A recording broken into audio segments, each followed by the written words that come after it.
आज आपण सगळेजण आनंद घेण्याकरता एकत्र होण्याचं कारण आपल्या गावातील 5 विद्यार्थी आजच्या तारखेला सेनामध्ये भरती झालेले आहेत आणि काही दिवसातच ती आपापल्या ट्रेनिंग सेंटरमध्ये ट्रेनिंग करण्याकरता रवाना होतील। आनंदाची गोष्ट म्हणजे आजपर्यंतचा इतिहास की मोठ्याचा मुलगा कुणीही सेनामध्ये गेलेला नाही, सोडलं तर सध्याच्या परिस्थितीमध्ये मुख्यमंत्री योगीचा भाऊ फक्त सेनामध्ये सुभेदारच्या सेवार्थ आहे। अरे भरती तर हर एक मुलगा प्रयत्न करतो, भरती होतो, त्या भरती होण्याकरता त्याची किस्मत आणि मेहनत दोन्हीही काय होत्या, त्याला साथ मिळाली पाहिजे। प्रयत्न तर प्रत्येकजण करतो आणि हे आपल्या गावातील एकत्रच आतापर्यंत झालेले कोण वर्षातून 10 वर्षातून 1 या 2 विद्यार्थी सेनामध्ये भरती होत होते, परंतु आज एक फलटण तालुक्यामधला नांदलगावचा इतिहास आहे की 5 विद्यार्थी एकत्र भरती झाले। म्हणजे त्या 5 विद्यार्थ्याकरता त्या घराचा कौटुंबिक भरपूर काय प्रगती आणि कुटुंबाबरोबर गावातील सगळ्यात महत्त्वाचं गावातील मोठा फायदा आहे। और तिसरी गोष्ट यामध्ये की नवीन पिढीला, नवीन विद्यार्थ्यांना ही प्रेरणा घेण्याची एक काय संधी आहे। तर सर्वप्रथम जो विद्यार्थी आज भरती झालेला आहे त्याचे नाव प्रतीक कारंडे। हा तर मुलगा डिप्लोमा होल्डर आहे। आजकाल काय म्हणतात की मी डिप्लोमा झालो किंवा डिग्री झाली तर सेनामध्ये कसं जाऊ, पण जो IPS और जो ॲडमिनिस्ट्रेटिव्ह स्टाफ जो याच आजकालच्या जो टेस्ट आहेत, स्पर्धा परीक्षा देतात, ती सुद्धा सेनामध्ये होऊन जाण्याचा प्रयत्न करतात। त्यांचा एकच कर्तव्य असतं की सेनामध्ये जाऊन मला देशाची सेवा करायची। आणि जो विद्यार्थी या जो जवान सेनामध्ये आता जाणार आहे त्याच्यासारखी शायद जगामध्ये कुणाला इज्जत मिळणार नाही।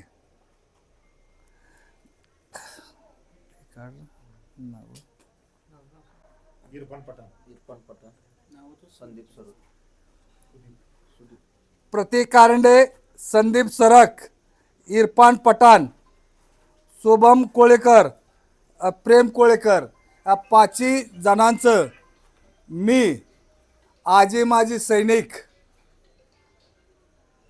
पॅरामिलिटरी फोर्स गावातील सर्व लहान थोर मंडळीतर्फे त्यांचं मी हार्दिक स्वागत करतो आणि पुढच्या वाटचालीस त्यांना मुबारकबाद देतो। या गावातील 5 कोहिनूर हिरो म्हणलं तर काय हरकत नाही त्यांना। या 5 जणांनी आपल्या नांदलगावचं आज नाव महाराष्ट्रात नव्हे तर देशात त्यांना आज आपल्या गावाचा झेंडा फडकवलेला आहे। ही खरोखर अभिमानाची गोष्ट आहे। आणि या मुलांनी स्वतःचीच प्रगती नाही तर त्यांना त्यांच्या कुटुंबाच्या आईवडिलांची अगदी त्यांना उंच मान अगदी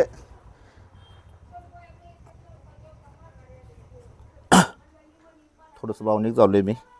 त्यांना आज त्यांच्या आईवडिलांचे खरोखर शान वाढवलेले आहे। त्यांना आज आईवडिलांनी त्यांच्यासाठी काय काय प्रयत्न केलेत।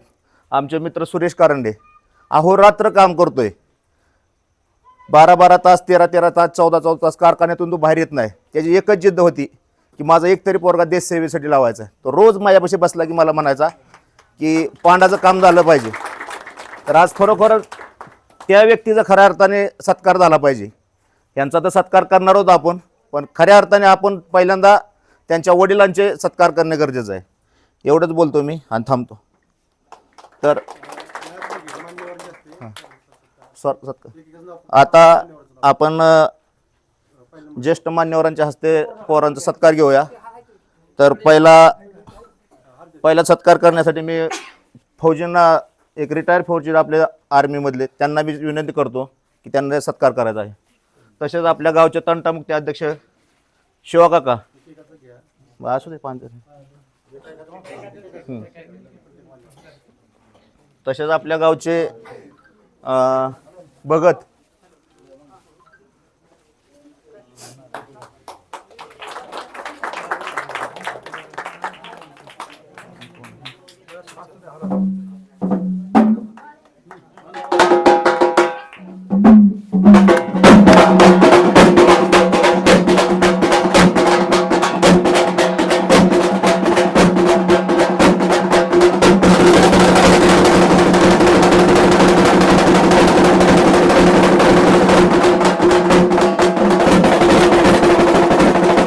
तसेच मी विनंती करतो बांधात फौजी आणि सचिन कोळेकर यांना विनंती करतो मी की त्यांच्या हस्ते सत्कार घ्या.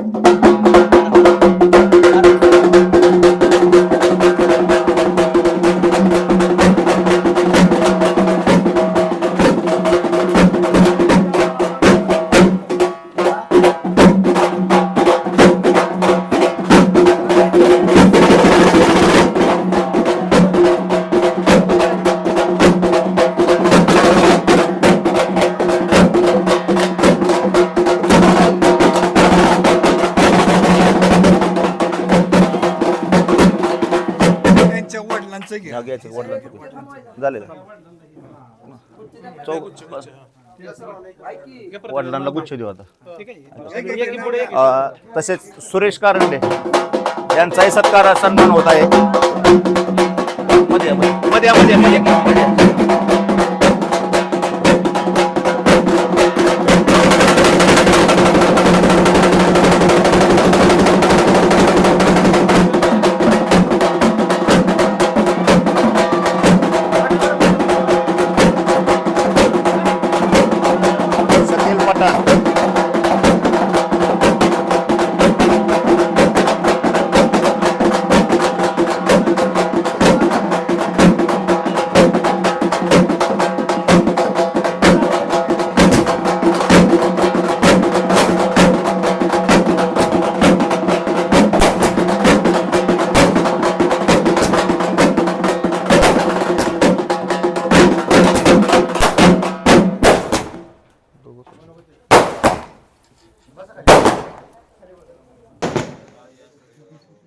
हा मोठ्यानं बोलायचं बेचं नाही आता.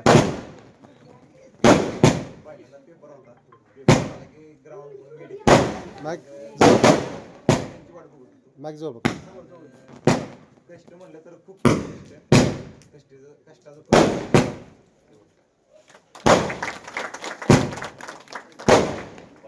बोला, मोठ्यानं बोला. हा मी सुदीप सरक. कसं आहे, कष्ट भरपूर केलं सगळ्यांनाच, आणि प्रामाणिक कष्ट केल्यानंतर फळ ते भेटतंच. ते चांगलं कष्ट करा. माझं नाव प्रतीक कारंडे. आज तारीख 13/1/2026. सगळ्याला सांग सल्ला चांगला देतो म्हणून. 10वीत मला 71% पडले, त्यामुळे मी सायन्सला ॲडमिशन घेतलं. आणि त्यानंतर मला नेव्हीत जायचं होतं, पण 12वीत मला 47% पडले, त्यामुळं नेव्हीतला 50%पेक्षा जास्त लागतं. त्यानंतर मग मी डिप्लोमाला ॲडमिशन घेतलं. डिप्लोमाला ॲडमिशन घेतल्यानंतर मग मला कॉलेजमध्ये 10-15 कंपनी आल्या, त्यांचं इंटरव्ह्यू होतं. पण मी आजपर्यंत रिझ्यूम पण बनवला नव्हता. काय मला माहीत होतं की मला आर्मीतच भरती व्हायचं आहे, त्यामुळं मी आजपर्यंत रिझ्यूम पण बनवलं नाही, आणि कुठल्या कंपनीत पण गेलो पण नाही, इंटरव्ह्यू पण दिलो नाही. त्यानंतर मग भरती क्षेत्रात आलो मी. त्यानंतर मग आज मेरिट लागलं, सिलेक्शन झालं.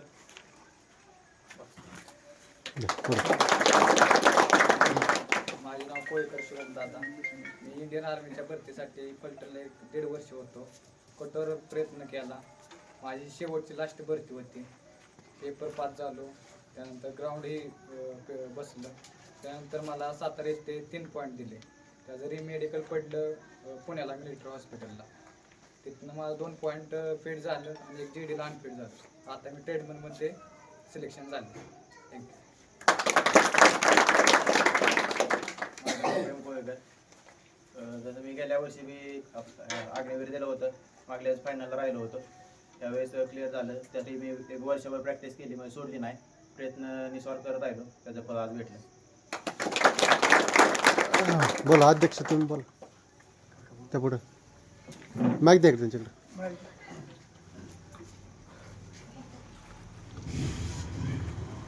आज आपल्या गावचे 5 कोहिनूर हिरे इंडियन आर्मीत चांगल्या पद्धतीने भरती झाले. त्यांचं खूप खूप अभिनंदन गावाच्या वतीने. असेच गावात अनेक कोहिनूर हिरे घडावेत अशी आमची ग्रामस्थाकडून अपेक्षा आहे. पाठीमाग कोण पालक? आज नांदलगावचे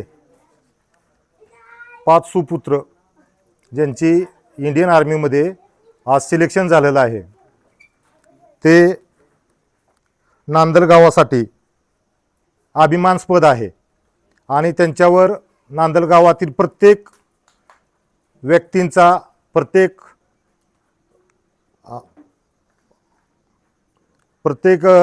गावातील प्रत्येक नागरिकांचा, त्यांना सर्वांचा आशीर्वाद असेल. आज नांदलगावचे त्यांनी आत्तापर्यंतचं सर्वात मोठं रेकॉर्ड स्थापन केलेलं आहे की नांदलगावामध्ये आज 19 ते 20 फौजी आहेत. त्यामध्ये पहिल्यांदाच नांदलगावामध्ये आज 5 जण एकत्र फौजी झालेले आहेत. हा सर्वात मोठा अभिमान आणि आनंदाची गोष्ट आहे. नाव काढा. सुदीप सरक, प्रतीक कारंडे, इरफान पठाण, शुभम कोळेकर आणि प्रेम कोळेकर असे 5 जण नांदलगावचे भरती झालेले आहेत. मी त्यांचा मनापासून ऋणी आहे आणि त्यांना भावी सर्व्हिसची शुभेच्छा देतो. एवढं बोलून माझं भाषण संपवतो.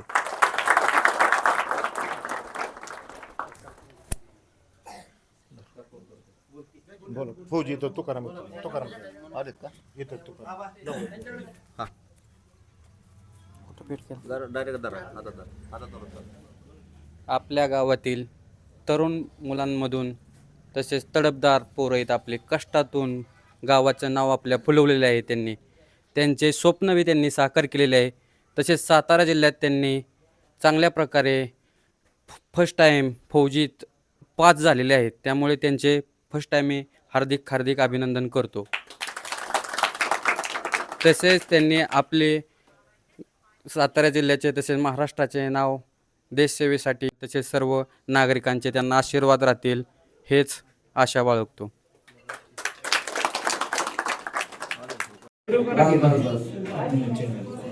फोटो घ्या. सगळी बसली चौक बाजूला.